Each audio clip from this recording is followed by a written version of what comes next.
తెలంగాణ రాజకీయాల్లో ఆయన స్టైలే వేరు. ఆ మాజీ మంత్రి మైక్ పడితే పొలిటికల్ పంచ్లు, కడుపొబ్బ నవ్వులు పక్క. కానీ కొన్నాళ్లుగా ఆయన ఎందుకు సైలెంట్ అయ్యారు? ప్రభుత్వం మారాక సీఎం మీద అగ్గి మీద గుగ్గిలమైన ఆ నాయకుడు ఇప్పుడు సొంత పార్టీ మీటింగ్లకు డుమ్మా కొట్టి సీఎం మీటింగ్స్ కు హాజరవ్వడం పొలిటికల్ సర్కిల్స్ లో కొత్త చర్చకు దారితీసింది. జంక్షన్ లో ఉన్న ఆ నాయకుడి దారేటు? మాస్ స్పీచ్లకు కేర్ ఆఫ్ అడ్రస్ మాజీ మంత్రి మల్లారెడ్డి. మైక్ అందుకుంటే కేసీఆర్, కేటీఆర్ ను ఆకాశానికి ఎత్తే మల్లారెడ్డి ఈ మధ్య సడన్ గా సైలెంట్ మోడ్ లోకి వెళ్లిపోయారు. కొన్నాళ్లుగా సొంత పార్టీ బీఆర్ఎస్ లో అంటి ముట్టనట్టుగా ఉంటూ పార్టీ కార్యక్రమాలకు కూడా దూరంగా ఉంటున్నారు. ఇటీవల సరూర్ నగర్ స్టేడియంలో బీఆర్ఎస్ యువ సంగ్రామ సదస్సుకు మల్లారెడ్డి హాజరు కాలేదు. కేటీఆర్ అత్యంత ప్రతిష్టాత్మకంగా నిర్వహించిన యువ సంగ్రామ సదస్సుకు మల్లారెడ్డి డుమ్మా కొట్టారు. కానీ అదే రోజు సాయంత్రం సీఎం రేవంత్ రెడ్డి అధికారికంగా నిర్వహించిన ప్రజాకవి అందెశ్రీ జయంతి సభకు మల్లారెడ్డి హాజరయ్యారు. సీఎం సభలో కాంగ్రెస్ టాప్ లీడర్లతో ఎంతో క్లోజ్ గా నవ్వుతూ కబుర్లు చెబుతూ కనిపించడం స్టేట్ పాలిటిక్స్ లో హాట్ టాపిక్ గా మారింది. సభలో సీఎం రేవంత్ రెడ్డి తన బాస్ కేసీఆర్, బీఆర్ఎస్ టార్గెట్ గా పదునైన విమర్శలు గుప్పించారు. నానా శాపనార్థాలు పెట్టారు.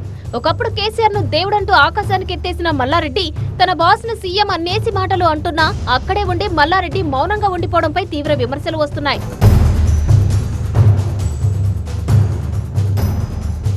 వ్యాపార సామ్రాజ్యం కోసమే మల్లారెడ్డి డబుల్ గేమ్ ఆడుతున్నారన్న టాక్ పొలిటికల్ సర్కిల్స్ లో వినిపిస్తోంది. మల్లారెడ్డికి 100 కోట్ల విలువైన విద్యా సంస్థలు, మెడికల్ కాలేజీలు, రియల్ ఎస్టేట్ వ్యాపారాలు ఉన్నాయి. గతంలో మల్లారెడ్డి కాలేజీలకు చెందిన కొన్ని భవనాలను కాంగ్రెస్ ప్రభుత్వం కూల్చివేసినప్పుడు మల్లారెడ్డి తీవ్ర ఆందోళన వ్యక్తం చేశారు.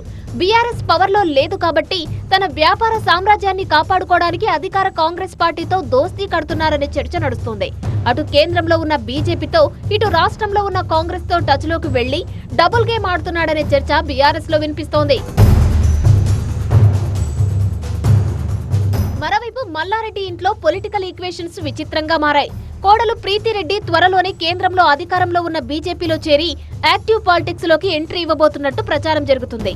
కోడలేమో కమలం అంటుంటే మామేమో బీఆర్ఎస్ ఎమ్మెల్యేగా ఉంటూ హస్తంతో చేతులు కలుపుతున్నారు. పార్టీ లైన్ దాటి మల్లారెడ్డి ప్రవర్తిస్తున్నా బీఆర్ఎస్ ప్రోగ్రామ్స్ కు హాజరు కాకపోయినా కేసీఆర్ గాని, కేటీఆర్ గాని మల్లారెడ్డిపై ఎలాంటి క్రమశిక్షణ చర్యలు తీసుకోకపోవడం ఏంటనే ప్రశ్నలు వినిపిస్తున్నాయి.